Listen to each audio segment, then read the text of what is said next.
She said, "Let's just be friends after 2 years together." I said, "Great." Then I treated her exactly like my other friends, with clear boundaries. She learned what just friends truly meant when I started dating her best friend. Original post I, 27 male, got the "let's be friends" talk from my girlfriend, Lily, 26, 3 weeks ago. We'd been together 2 years, cohabiting for 1. I thought we were solid, planning ahead, her cousin's wedding next summer where I was set to be her +1, the works. Then, on a random Thursday night, she sat me down. "We need to talk." I knew where this was going. "All right. I care about you, but I'm not in love anymore. I think we should shift to being friends." "Shift? Yeah, we get along great, share the same friends, love the same stuff.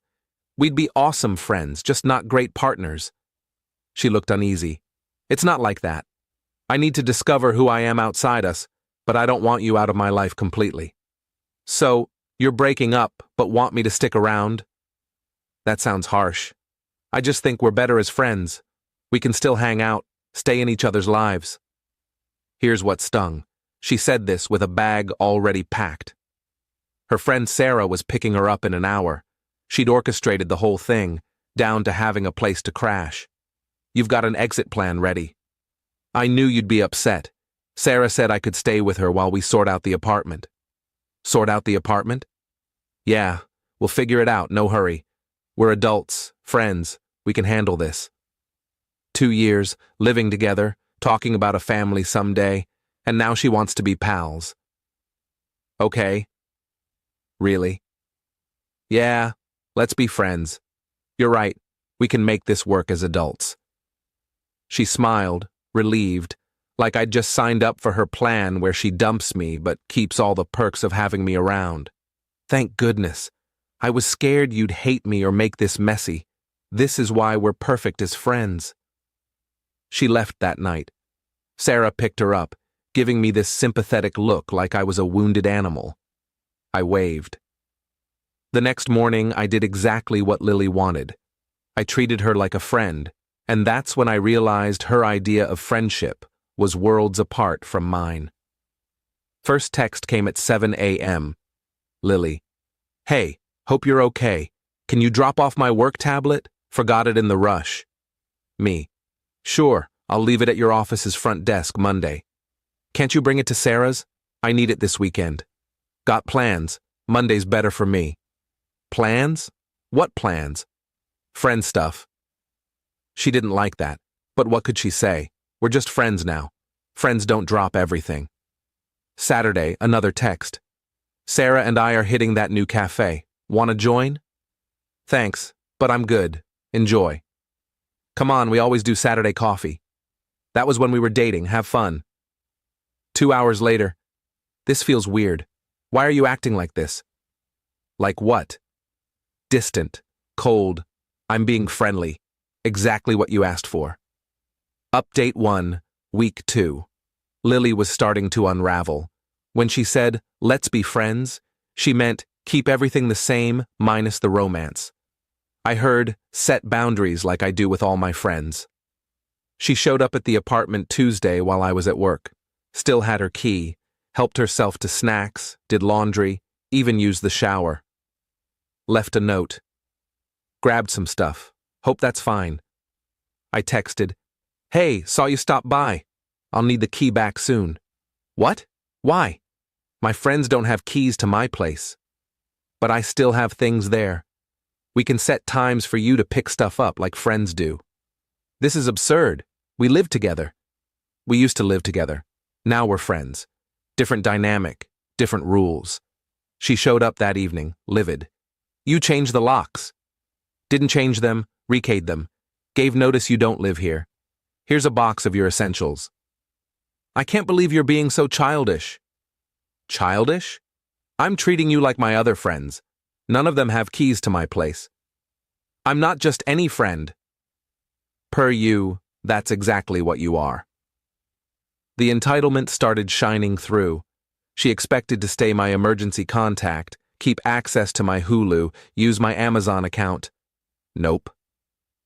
The real kicker came that weekend. Our friend group had a board game night. I arrived alone.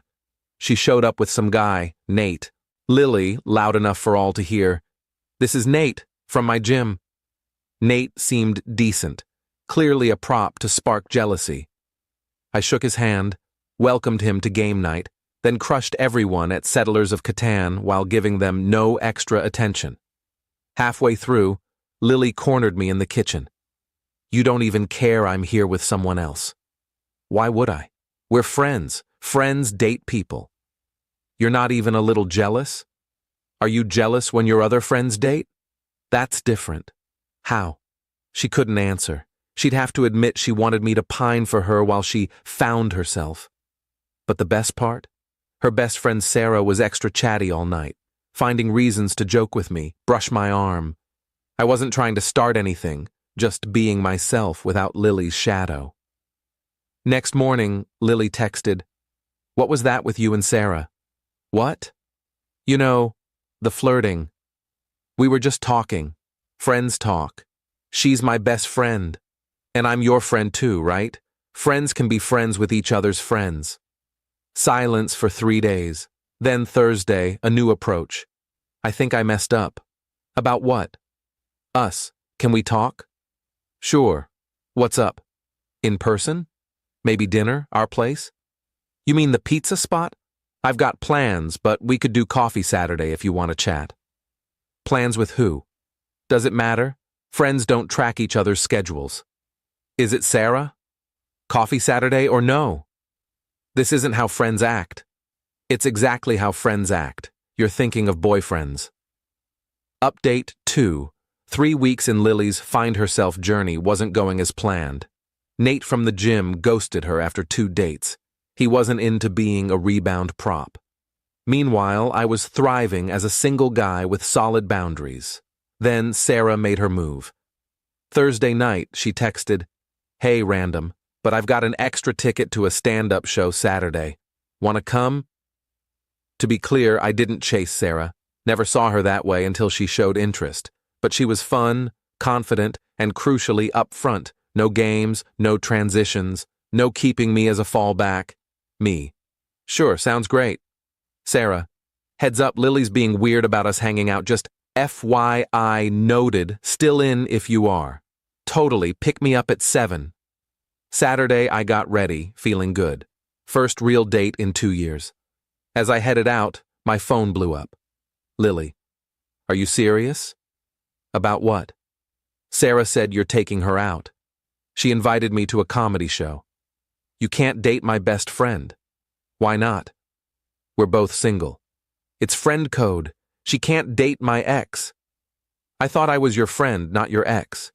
"You know what I mean." "I really don't. Friends don't control who their friends date."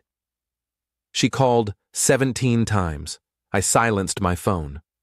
The date with Sarah was amazing. She was hilarious, something I hadn't noticed when she was just Lily's friend. We talked about everything but Lily, until the end. Sarah. "So, Lily's freaking out. Called me sobbing, saying I betrayed her. How do you feel about it?"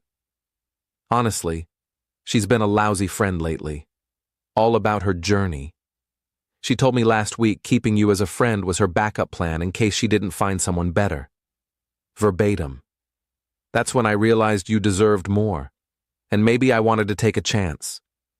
We shared a sweet goodnight kiss. Nothing more, just a perfect first date kiss. I posted nothing online, told no one. But Lily found out.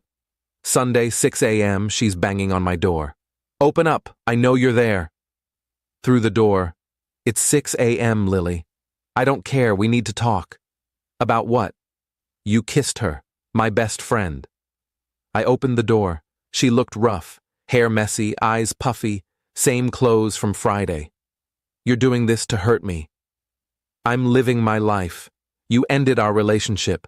I said friends, not that you could date my friends. You said you needed to find yourself. I'm letting you, while I move on." "With Sarah?" "She's single. I'm single. We like each other. That's dating." She tried to push past me. I blocked her. "You don't live here anymore." "I have stuff inside."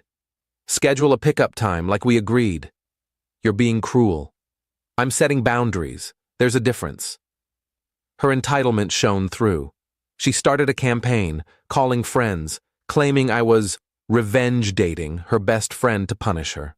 Some bought it, most didn't. Our friend Max called, "Lily says you're dating Sarah to get back at her." Did she mention she dumped me to find herself, but wanted me as a backup?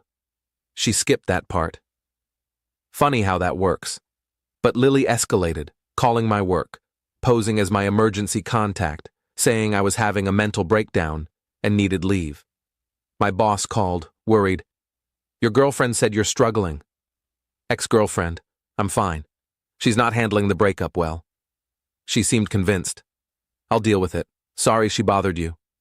Documented it with HR, started a paper trail. Update 3, 1 month after Lily's Let's Be Friends plan imploded.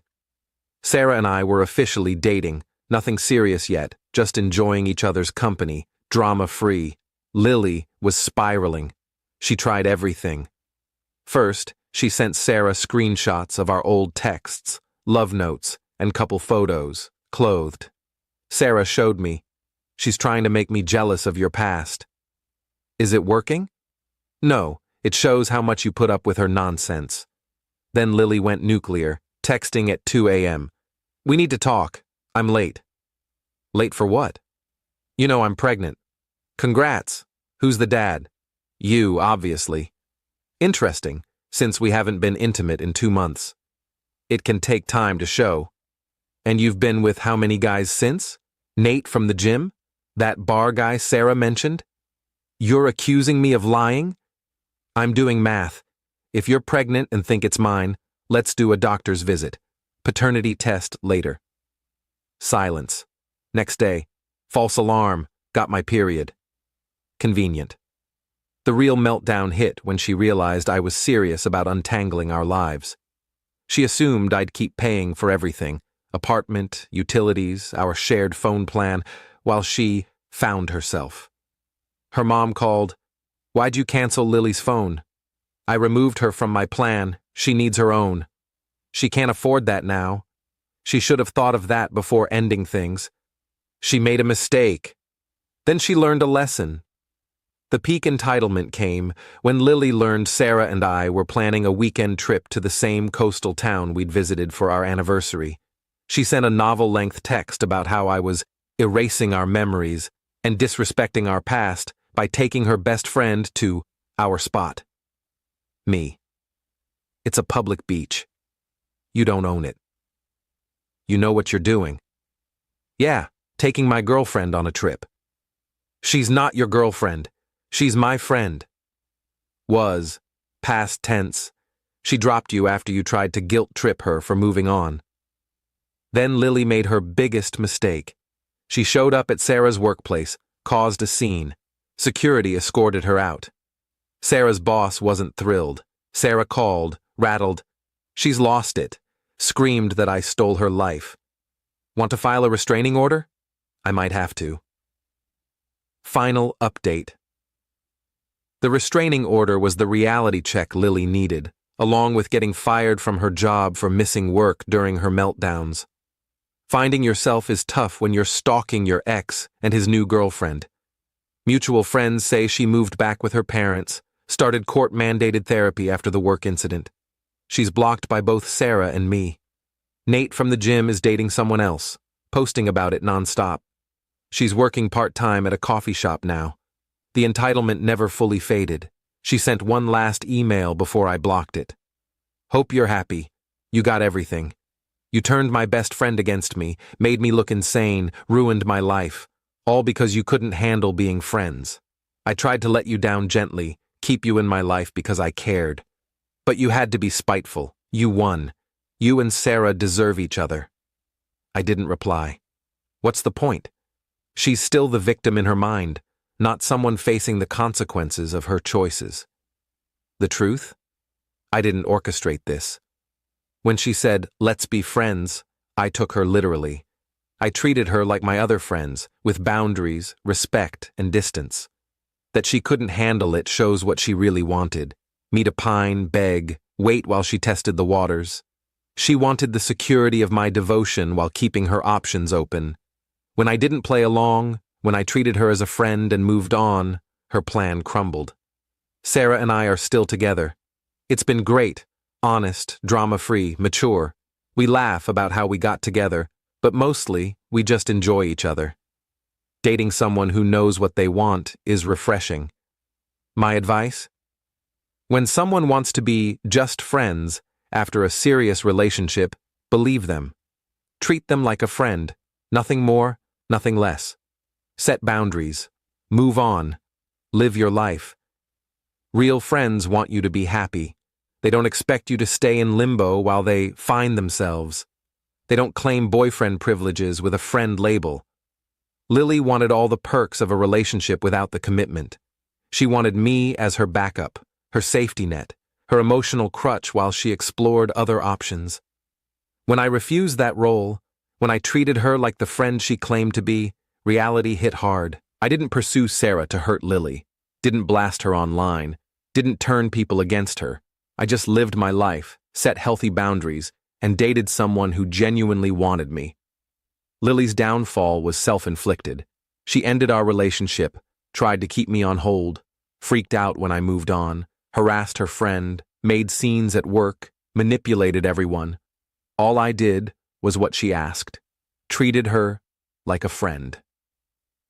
Turns out, that was the harshest thing I could have done, not because I meant it to be, but because it forced her to face her choices. When you dump someone but expect their devotion, actual friendship feels like betrayal. But it's not. It's just friendship. Exactly what she said she wanted. Funny how that works.